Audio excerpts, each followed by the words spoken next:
अपनों के प्यार का एहसास। अपने छोटे शहर की जिंदगी को लिली पीछे छोड़ चुकी थी। अब वह मेगासिटी की चमक धमक में खो जाने को तैयार थी। लिली का फोन दोबारा बजा। यह उसके घर से इस हफ्ते 8वां कॉल था, लेकिन उसे अपने अपराध बोध का भान और परेशान करने वाले विचारों ने उसे कॉल रिसीव कर जवाब नहीं देने दिया। उसकी आंखों में आंसू थे। वह मन ही मन सोच रही थी कि इतने महीनों के बाद मैं क्या कहूं। लिली को अपना करियर बनाना था। इसके लिए उसने अपना घर 5 महीने पहले ही छोड़ दिया था। जब वह अपनों को छोड़कर शहर के लिए ऐसे गई मानो जैसे कोई पक्षी पिंजरे से छूटकर आकाश के में उड़ान भरने निकली है। अपने छोटे शहर की जिंदगी को वह पीछे छोड़ चुकी थी। वह मेगासिटी की चमक धमक में खो जाने को तैयार थी। मेगासिटी में लिली के पहले कुछ हफ्ते एक रोमांच की तरह रहे। नए दोस्त व रिश्तेदार बनाना, नए स्थानों पर घूमना फिरना आदि। इतनी आजादी का एहसास उसे इससे पहले कभी महसूस नहीं हुआ था। नए जीवन की शुरुआत करने की सोच उसके भीतर इस कदर हावी हो चुका था कि इस चाहत में उसने अपने पुराने जीवन से पूरी तरह से खुद को किनारा कर लिया था। इस चाहत ने उसे अपने परिवार को अपने मन से दूर धकेल दिया था। मगर जैसे जैसे समय गुजरने लगा उसके नए शहर में नए जीवन का आकर्षण कम होने लगा था। उसे अपने जीवन में घर का मोल है, इस बात का एहसास होने लगा था। उसके मन में परिवार में शामिल होने की खुशी, प्यार और देखभाल की भावना की इच्छा हिचकोले मारने लगे थे। वह अपने घर परिवार के लिए तड़पने लगी थी, लेकिन उसे यह समझ नहीं आ रहा था कि इतने महीनों की फोन कॉल और घर के लोगों से भावनात्मक दूरी के बाद आखिर करे तो क्या करे। वह इसी उधेड़बुन में पड़ी हुई थी। तभी दोबारा फोन की घंटी बजी, मगर लिली काफी संकुचित मन से जवाब दे पाए। कॉल रिसीव करते ही उधर से आवाज लिली के कानों में सुनाई पड़ी, लिली मेरी बच्ची, सब खैरियत तो है ना? तुम हम लोगों का फोन क्यों नहीं उठा रही थी? हम सभी लोग काफी परेशान हो रहे थे। जब उसने अपने पिता की आवाज सुनी तो उसे दिलासा हुआ। वह अपने पूरे परिवार के साथ रहने के लिए तरस रही थी, जो उससे बेइंतहा प्यार करते थे। भले ही वह कहीं भी क्यों न रहे या उसने कुछ क्यों न कर दिया हो, हर स्थिति में वह घर की लाडली थी। लिली ने फोन पर झिझकते हुए कहा, पापा, मुझे आप सभी की बहुत याद आती है। क्या मैं कुछ दिनों के लिए घर आ सकती हूँ? बिल्कुल, ये तुम्हारा ही तो घर है। मैं इस हफ्ते के अंत में तुम्हें लेने आ जाऊंगा। यह सुनकर तुम्हारी माँ भी खुशी से झूम उठेगी, लिली के पिता ने जवाब दिया। क्या आप मुझसे मिलने के लिए पागल नहीं हो? मैंने शायद ही कभी आपको कॉल किया हो या फिर आपके फोन कॉल का जवाब दिया हो। मैंने आपसे हमेशा बहाना बनाकर बोल देती थी कि मैं व्यस्त हूँ, जबकि मैं खाली रहती थी। मुझे बहुत खराब लग रहा है, लिली ने अपने पापा से कहा। उद्धरण चिन्ह, ऐसा मत सोचो, हम आपसे खफा नहीं हैं, बल्कि हम सभी को आप पर गर्व है, क्योंकि हर माता पिता अपने बच्चों के लिए यही करते हैं, लिली के पिता ने जवाब दिया। अपने पिता के मुंह से यह बात सुनकर लिली को एहसास हुआ कि नए शहर में अपनी मनमर्जी से जीवन जीना और रोमांचक स्थानों का भ्रमण करना थोड़े दिनों के लिए एक सुखद अनुभव करा सकता है, लेकिन यह उसके परिवार का प्यार ही था जो उसे घर वापस ले जाने को आतुर है। अकबर बीरबल की कहानी, बिना काटे लकड़ी का टुकड़ा छोटा कैसे होगा।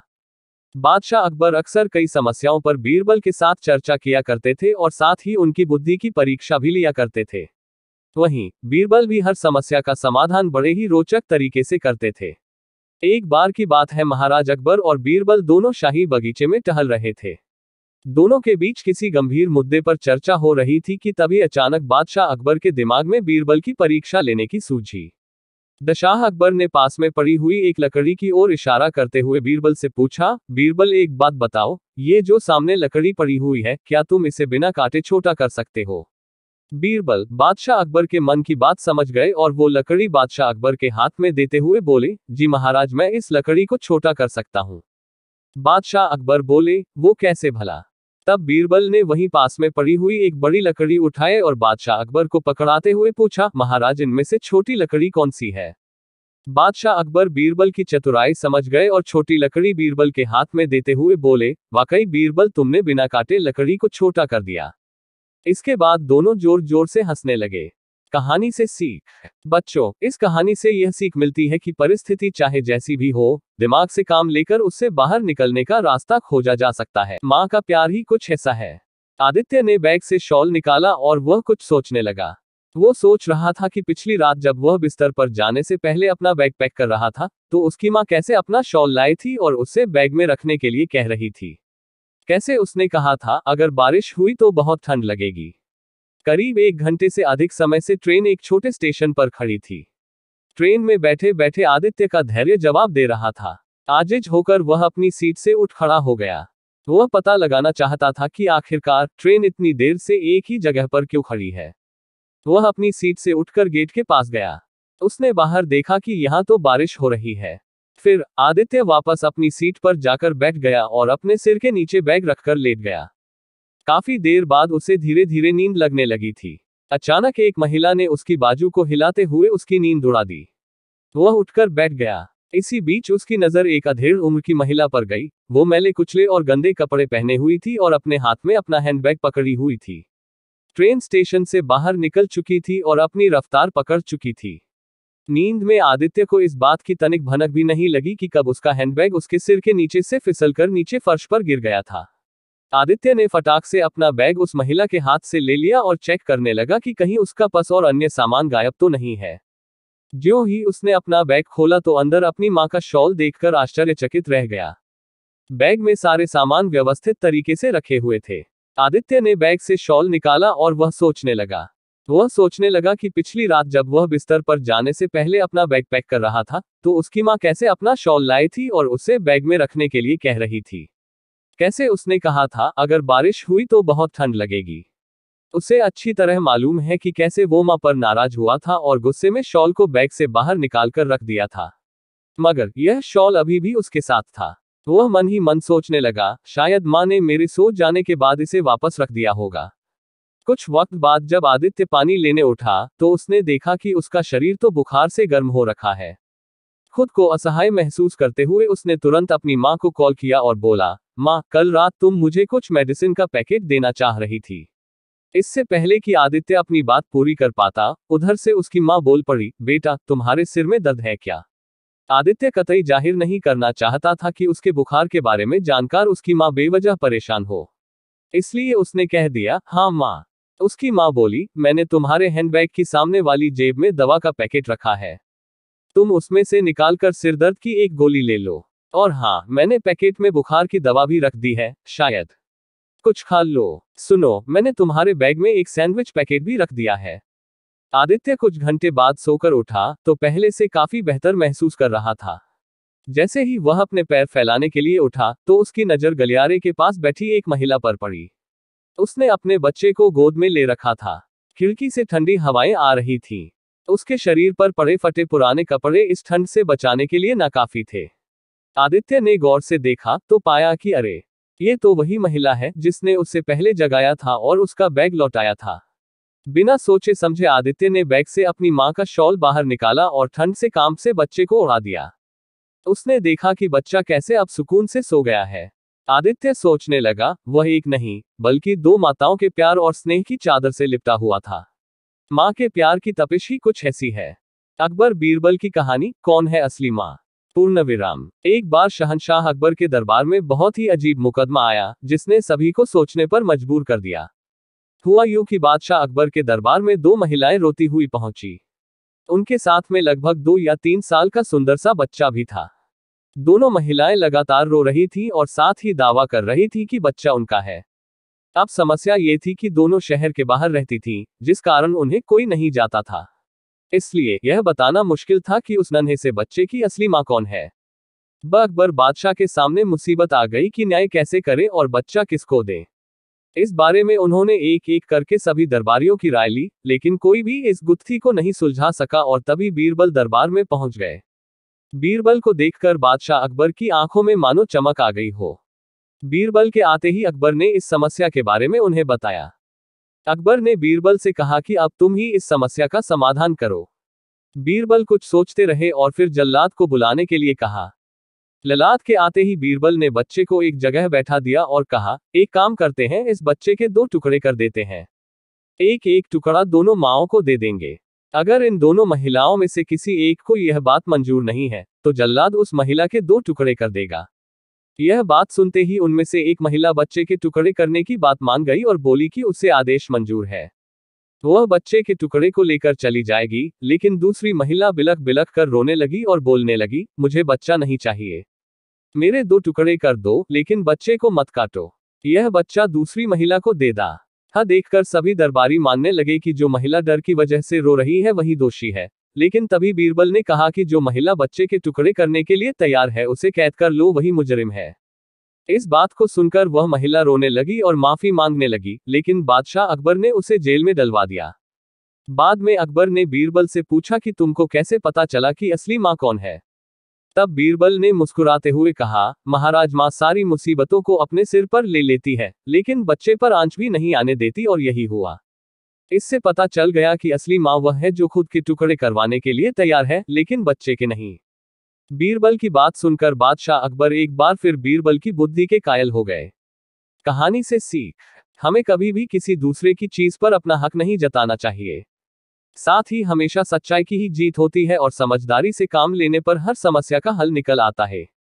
जादुई मजेदार कहानियां। राजवीर एक जंगल में रहता था। वह जंगली जानवरों से बातें भी किया करता था। इशारों इशारों में एक बार जो महीने के लिए जंगल में निकला तो उसने देखा कि जंगल के पेड़ों पर कुछ हरा हरा लगा हुआ है। उसने यह जानने के लिए यह क्या चीज है, एक बहुत ही बढ़िया भालू जिससे बहुत ही सालों से तजुर्बा था जंगल में रहने का, उसने उस भालू से जाकर कहा कि यह जंगल के सभी पेड़ों पर हरा हरा क्या लगा हुआ है। उस भालू ने कहा कि ठीक है, मुझे वहां लेकर चलो जहां के पेड़ों पर यह हरा हरा लगा हुआ है। राजवीर ने उस भालू को वहां ले गया जहां पेड़ों पर कुछ हरा हरा लगा हुआ था। वह पेड़ को देखकर भालू एकदम से चौंक उठा और कहा कि यह तो दीमक है जो हरी हो गई है। इस पर राजीव रहता है कि क्या हमें चिंता की कोई बात है। इस पर भालू कहता है कि हाँ, इस पर तो बहुत चिंता की बात है, क्योंकि यह दिमाग से, यह हरी दीमक से पूरे पेट खराब हो जाएंगे और पूरा जंगल बर्बाद हो जाएगा। इस पर राजगीर कहता है कि फिर तो हमें इस पर कुछ करना चाहिए। भालू कहता है कि हाँ, हमें कुछ ना कुछ तो करना ही चाहिए। अब राजवीर एक और भालू पूरे जंगल में घूमकर पूरे जानवरों को जमा करते हैं, जिसमें चीन, बंदर, भेड़िया, शेर, चीता और तरह तरह के जानवर जमा होते हैं और इस मुद्दे पर बात करते हैं कि जंगल में जो यह दीमक लगी है, जो हरी दीमक लगी है, उसे हमें कैसे खत्म करना चाहिए। इस पर सब अपनी अपनी राय देते हैं, लेकिन किसी को भी इस हरी दीमक के बारे में पता नहीं था सिवाय भालू के। भालू कहता है कि जब मैं राजदरबार में था तब वहां पर भी एक बाहरी दीमक लगी थी। उन्होंने कोई तेल उस पर लगाया था तो पूरी दिमाग जल गई थी और पेड़ सुरक्षित हो गए थे, और उस दिल की वजह से पूरी दिमाग पेड़ पर से हट गई थी।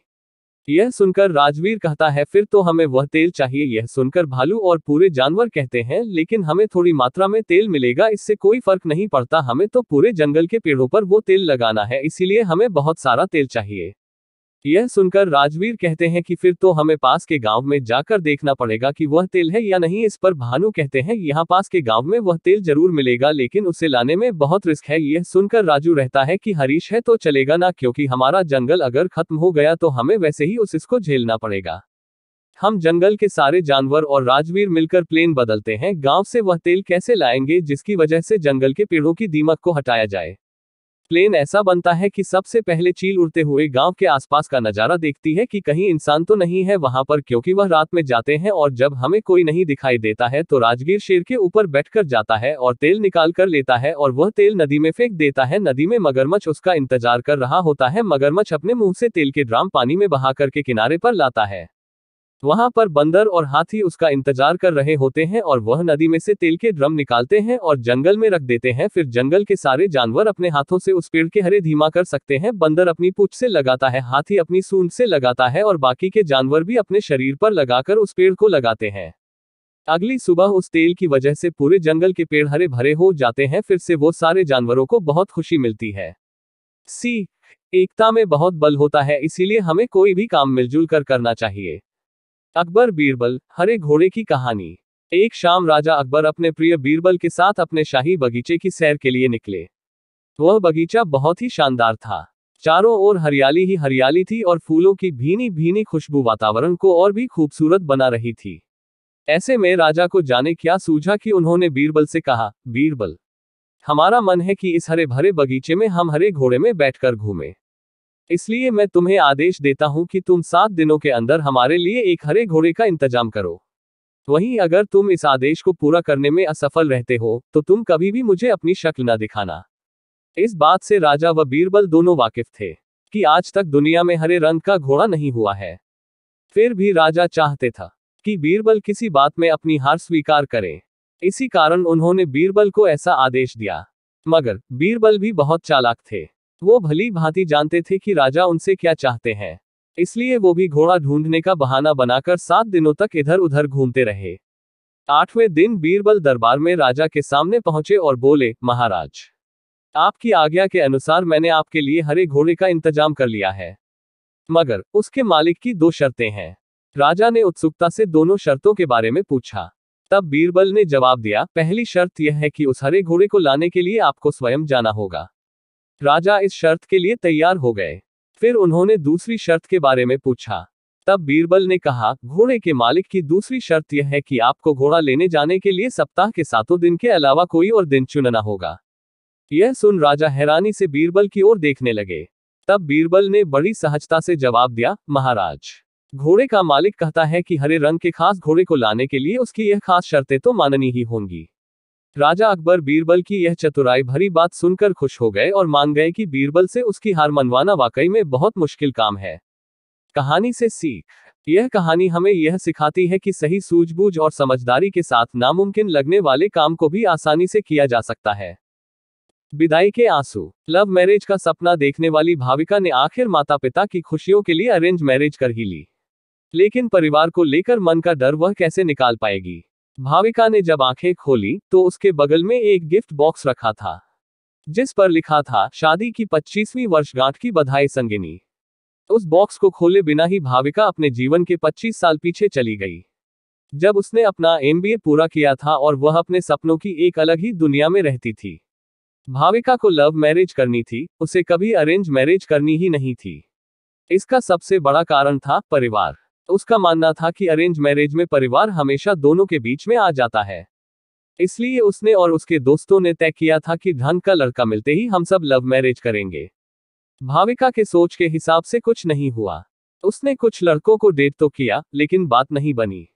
आखिरकार माँ पापा का मन रखने के लिए ही सही, उसे उनके मनपसंद लड़के से शादी करनी ही पड़ी। इस तरह से लव मैरिज करने वाली भाविका की अरेंज मैरिज हो गई। शादी के बाद जब भाविका की विदाई हुई थी तो वह गाड़ी में बैठने के बाद बहुत रो रही थी। उसकी आंखों का काजल आंसुओं के साथ बह रहा था। तभी चेहरे के सामने एक सफेद रुमाल आता है, जो किसी और ने नहीं बल्कि उसके पति ने उसकी तरफ बढ़ाया था। रुमाल लेकर भाविका ने आंसू पोंछे। आंखों से बहा काजल उस सफेद रुमाल पर लग गया। सॉरी, मैंने आपकी रुमाल गंदी कर दी, मैं इसे धुल दूंगी, भाविका ने संजीव से कहा। संजीव ने उसके हाथ से रुमाल लेते हुए सिर्फ इतना ही कहा, कोई बात नहीं। थोड़े ही देर में गाड़ी संजीव के घर पहुंच गई। भाविका को अब उनका ही सामना करना था, जिनके कारण वह अरेंज मैरिज नहीं करना चाहती थी। दरवाजे पर परिवार के सभी सदस्य आरती की थाली लिए नई दुल्हन का इंतजार कर रहे थे। भाविका का स्वागत सभी ने धूमधाम से किया। गृह प्रवेश के बाद शादी की बची हुई रस्मों को जल्द ही खत्म किया गया।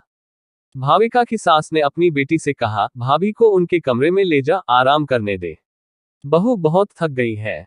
रागिनी तुरंत उठी और भाविका को उसके कमरे में ले गई। भाभी आप यहाँ आराम करिए, कुछ भी जरूरत हो तो मुझे बुला लेना। भारी लहंगे और जेवरों को उतारने के बाद भाविका फ्रेश होकर सो गई। 5 घंटे बाद उसकी आंख खुली तो देखा कि रात के 8 बज रहे थे। संजीव को कमरे में आता देख वह थोड़ा सकपका गई। अरे आराम से, ऐसे झटके से नहीं उठते हैं, संजीव बोला। हल्की मुस्कान के साथ भाविका बोली, लगता है कि मैं कुछ ज्यादा ही सो गई। तभी दरवाजे पर दस्तक के साथ भाविका की सास अंदर आते हुए बोली, नहीं बेटी, शादी की थकान है, चंद घंटों की नींद से थोड़े जाएगी, लो खाना खा लो और उसके बाद फिर से सो जाना। जब भाविका ने खाने की प्लेट देखी तो उसकी आंखों में आंसू आ गए। प्लेट में उसकी पसंदीदा मटर मशरूम की सब्जी, रोटी और मेवे की खीर थी। मम्मी जी आपको कैसे पता कि ये मेरा पसंदीदा खाना है, भाविका ने अपनी सास से पूछा। इतने में रागिनी पानी की बोतल लाते हुए बोली, परिवार में सबको एक दूसरे की पसंद पता है भाभी, इसलिए आपके आने से पहले ही आपके जानने वाले लोगों के साथ बातचीत करके भैया और मम्मी ने आप पर पूरी PhD कर ली है। अब आपको कुछ बताने की जरूरत नहीं है, हमें सब पता है कि आपको क्या पसंद है और क्या नहीं। रागिनी की ये बातें सुनकर भाविका ने अपनी सास का हाथ चूम लिया। थैंक यू मम्मी, मुझे इस परिवार में अपना एक अलग दर्जा देने के लिए। उस दिन से भाविका के मन में परिवार को लेकर रहने वाला डर कहीं दूर चला गया। उसने परिवार को अपना माना और परिवार ने उसे अपनाया। इस तरह से हंसी खुशी रहते हुए भाविका और संजीव की शादी को आज 25 साल पूरे हो चुके थे। भाविका ने अपने अतीत से वर्तमान में आते हुए उस गिफ्ट बॉक्स को खोला तो देखा उसमें काजल लगा हुआ वही सफेद रुमाल था, जिससे भाविका ने अपने विदाई के आंसू पोंछे थे। साथ ही एक पत्र भी था जिसमें लिखा था, प्रिय अर्धांगिनी, तुम्हारे विदाई के आंसू मेरे लिए बहुत कीमती थे, जिसे मैंने हमेशा संजो के रखा था। मुझे पता था कि तुम एक परिवार छोड़कर आ रही थी, इसलिए यहाँ पर हमने तुम्हारे लिए एक दूसरा परिवार तैयार कर रखा था। मेरे साथ अपना जीवन साझा करने के लिए शुक्रिया। जादुई मजेदार कहानियां। एक बार की बात है, एक कौवा आसमान में उड़ रहा था। तभी उसे याद आया कि उसने अपना कुछ खाना एक पेड़ के पास रखा है। अगर वह जल्दी से पेड़ के पास नहीं जाएगा तो कोई दूसरा जानवर आकर उसके खाने को खा लेगा। यह सोचकर वह वापस से वह चला जाता है जहां उसने अपना खाना रखा होता है। लेकिन जैसे ही वह पेड़ के पास पहुंचता है, उसे उसका केक दिखाई नहीं देता। उसने वह केक कहीं से लाया था। उसे यह देखकर बहुत गुस्सा आता है कि उसका केक किसी ने खा लिया है।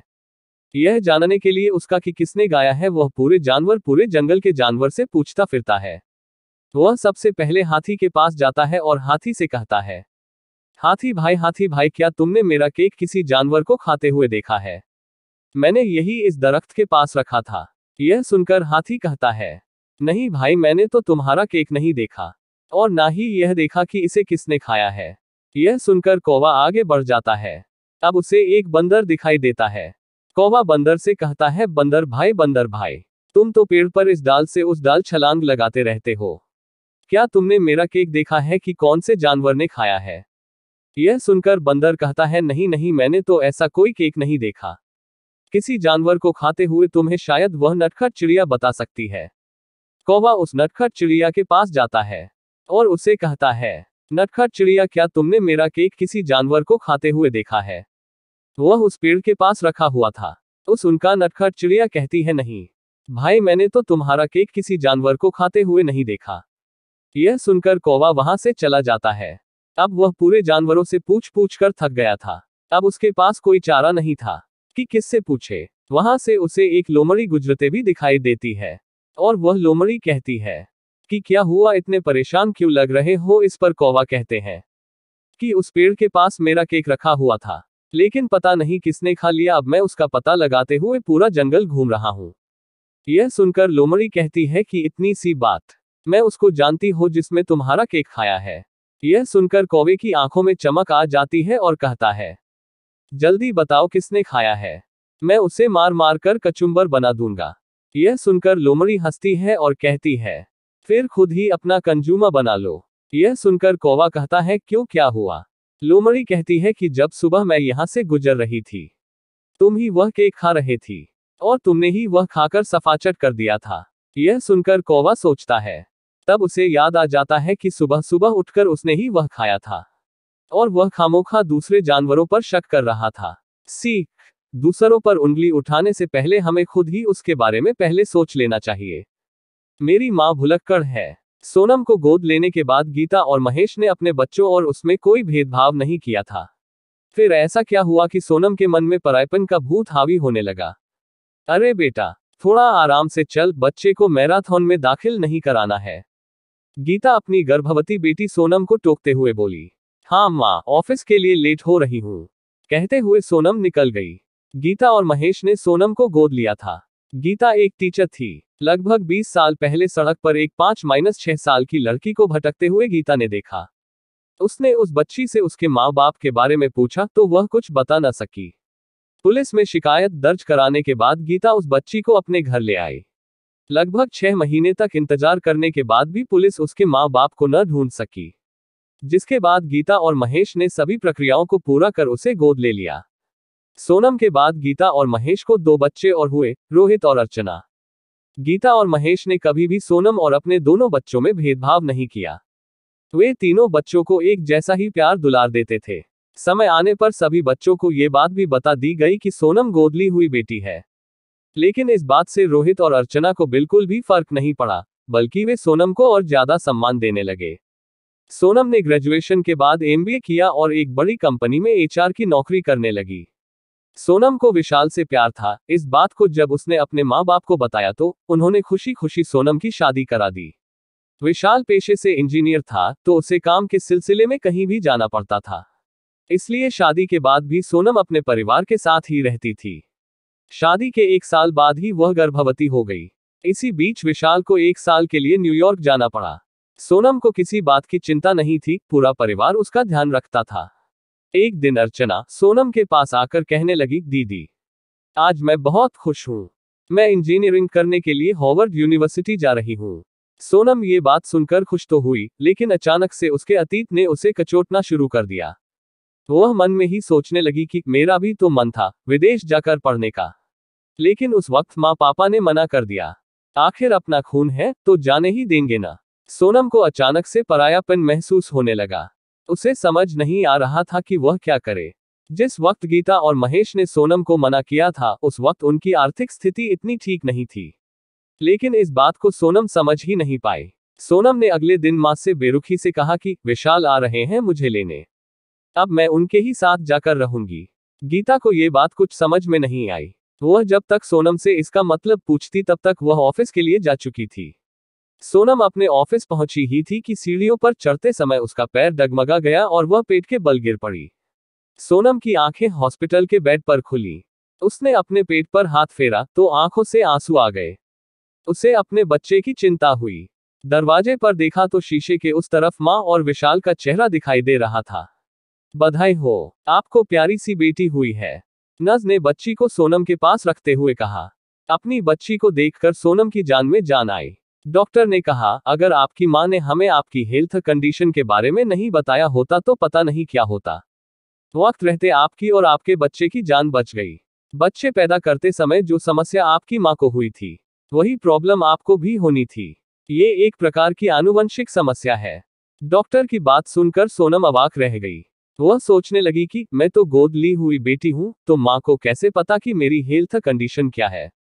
शायद माँ को याद ही नहीं रहा कि मैं उनकी गोद ली हुई अनोखी बेटी हूं।